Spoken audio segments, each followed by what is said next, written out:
अब चलिए आगे बात करते हैं। पुलिस हिरासत में पीड़ित की मौत होने के मामले में हरियाणा मानवाधिकार आयोग ने भी संज्ञान लिया है। हरियाणा मानवाधिकार आयोग के सदस्य दीप भाटिया ने बताया है कि पुलिस हिरासत के दौरान टॉर्चर की वजह से होने वाली मौत, अवैध रूप से गिरफ्तारी, मानवाधिकार हनन की लगातार बहुत सारी शिकायत आयोग के पास आती रहती हैं।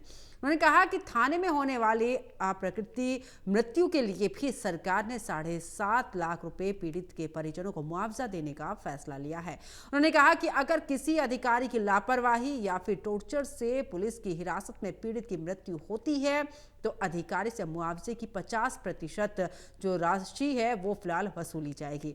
तो हरियाणा मानवाधिकार आयोग के पास सबसे ज्यादा शिकायतें पुलिस की क्यों आ रही हैं, इस बारे में हरियाणा मानवाधिकार आयोग के सदस्य दीप भाटिया से खास बातचीत की हमारे एसोसिएट एडिटर अनिल कुमार ने। सुनिए। पुलिस हिरासत में पीड़ित की मौत होने के मामले में हरियाणा मानव अधिकार आयोग ने संज्ञान लिया है। इस समय मेरे साथ हैं हरियाणा मानव अधिकार आयोग के सदस्य दीप भाटिया। इनसे जानते हैं कि आयोग ने क्या कार्रवाई की है और होम डिपार्टमेंट ने क्या जवाब दिया है। देखिए, बहुत सारी शिकायतें पुलिस हिरासत के दौरान टॉर्चर और टॉर्चर की वजह से होने वाली मौत या illegal arrest, violation of human rights, ऐसी हमारे पास लगातार आती रहती है। ऐसे ही कुछ विषयों को लेके एक आध दो मामलों में हमने सरकार से ये पूछा था कि जो थाने के अंदर इस प्रकार से मानव अधिकारों के हनन की शिकायतें आती हैं, इसके बारे में कोई आपने पॉलिसी बनाई है क्या। तो वो विषय सरकार के साथ, होम डिपार्टमेंट के साथ हमने टेकअप किया था। होम डिपार्टमेंट में ने उसमें काफ़ी ट्रांसपेरेंसी बरतते हुए और एक वेलफेयर स्टेट का रोल सरकार ने निभाते हुए एक पॉलिसी बनाई है जो पिछली कैबिनेट में पास की गई और इसी 7 अगस्त को उसको नोटिफाई कर दिया गया है। आज उसकी कॉपी हमारे पास भेजी गई है, जिसके तहत उन्होंने थाने में होने वाली किसी भी अप्राकृतिक मृत्यु को में जो उसके एलआर्स होंगे, पीड़ित के विक्टिम जो भी होगा, उसको कंपनसेशन देने का प्रावधान किया है। उसमें उन्होंने 7.5 लाख रुपए एक राशि फिक्स की है, जो कि नेग्लिजेंस की वजह से या थाने में कोई सुसाइड कर लेता है या कोई उसको टॉर्चर की शिकायत की वजह से डेथ होती है, तो उसका एक प्रावधान किया गया है। मैं समझता हूं कि हरियाणा सरकार द्वारा ये उठाया गया कदम सराहनीय कदम है और हर देश में जो ये पहला प्रदेश ऐसा होगा जिसने क्लियर कट ट्रांसपेरेंट एक वेलफेयर पॉलिसी इस प्रकार से बनाई है। और मैं समझता हूँ कि पुलिस के अंदर लोगों का विश्वास जागरूक हो और सिस्टम ट्रांसपेरेंट हो, उसके तहत इस सरकार ने कदम उठाया है, जो कि सराहनीय है।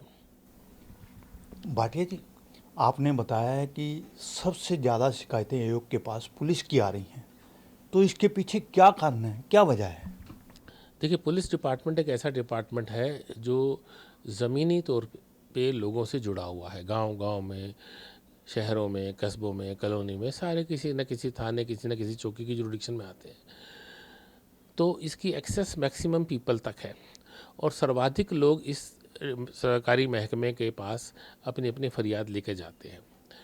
अब फरियाद लेके जाने वाले में हमेशा 2 पक्ष रहते हैं। एक के पक्ष फरियादी होता है, एक के खिलाफ होती है शिकायत। तो कोई ना कोई पक्ष जो है किसी ना किसी तरह असंतुष्ट रहता है, तो वो अपनी शिकायत अधिकतर इधर उधर करता है। ये एक मेन वजह रहती है कि पुलिस महकमे के खिलाफ अधिकतर शिकायतें आती हैं। अब ये कोई जो फिनोमिना है, ये सिर्फ हरियाणा का नहीं है, पूरे देश में ऐसा है, हर स्टेट में ऐसा है। इवन एनएचआरसी में मैक्सिमम शिकायत होती हैं। तो इसको हम ये मान लें कि पुलिस डिपार्टमेंट नाकारा रहा है या काम नहीं कर रहा है या वहाँ सारे भ्रष्ट हैं, ये ऐसी हमारे को सोच नहीं रखनी चाहिए, क्योंकि उसकी एक्सेस सबसे ज़्यादा है, इसलिए उसकी कंप्लेंट्स भी सबसे ज़्यादा है। भाटिया जी, आपने बताया है कि अगर किसी पीड़ित की पुलिस हिरासत में मौत हो जाती है तो सरकार उसका मुआवजा देगी। क्या सरकार मुआवजा देगी या अधिकारियों से भी लिया जाएगा?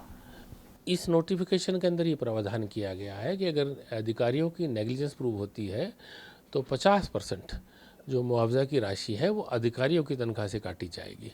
ये भी मैं समझता हूँ एक अच्छा है, डेटरेंट इफेक्ट रहेगा ताकि कोई ऐसा अधिकारी दुस्साहस ना करे, और ये अच्छा काम है। ये थे मेरे साथ हरियाणा मानव अधिकार आयोग के सदस्य दीप भाटिया। इन्होंने बताया कि पुलिस हिरासत में पीड़ित की मौत होने के मामले में मानव अधिकार आयोग ने क्या कार्रवाई की है और सरकार ने मुआवजा नीति में क्या पीड़ित को मुआवजा देने का ऐलान किया है। Anil Kumar, total news, Chandigarh.